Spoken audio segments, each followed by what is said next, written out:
The United States and Iran are technically in the same city for peace talks, yet still refusing to sit in the same room. And that single fact tells you almost everything you need to know about where this war stands right now.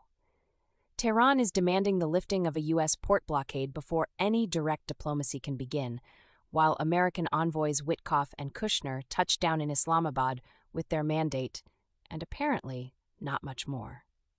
Joining me now are Sophia Reeves, our economics and markets editor, and James Chen, our geopolitical analyst. Welcome to you both.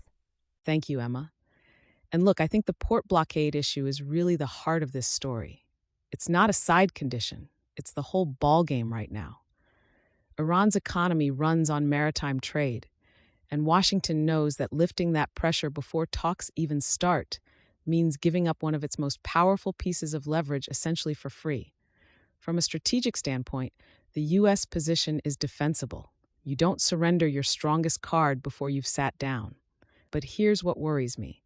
The longer that blockade stays in place, the more Iran's hardliners can frame every economic hardship domestically as American aggression, which actually makes a deal harder to reach over time, not easier. And the foreign affairs analysis on China's advantage here is something I keep coming back to. Trump meets in next month, and every day this drags on is a day Beijing gets to say, look at American overextension. James, from your perspective, what does it tell us that Rubio isn't even in the room, that this has been handed to Witkoff and Kushner? Well, it tells us quite a lot, honestly. Rubio is wearing two hats, Secretary of State and National Security Advisor, and apparently the NSA role is winning. What that signals geopolitically is that Trump has essentially privatized his Iran diplomacy, which can work.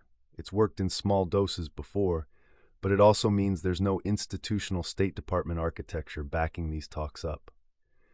And to add to what Sophia said about China, I think the foreign affairs framing is exactly right. This isn't just a Middle East war anymore. It's a test of American strategic coherence ahead of a really consequential moment with Beijing. The worst-case scenario, and it's not unlikely, is that talks collapse, Iran activates its proxy networks more aggressively, and Washington ends up fighting on multiple fronts simultaneously while she watches from a position of strength. Sophia, final thought. Where does this actually go from here? My assessment is we're heading for the middle scenario, honestly. Direct talks don't happen this weekend. Pakistan keeps playing the intermediary role, and you get some slow confidence building, maybe a partial easing on the blockade framed as a humanitarian gesture that gives both sides political cover. It won't be clean and it won't be fast. The Korean War armistice took 2 years after the fighting stalled, and I don't think anyone in Washington or Tehran has genuinely reckoned with that kind of timeline yet.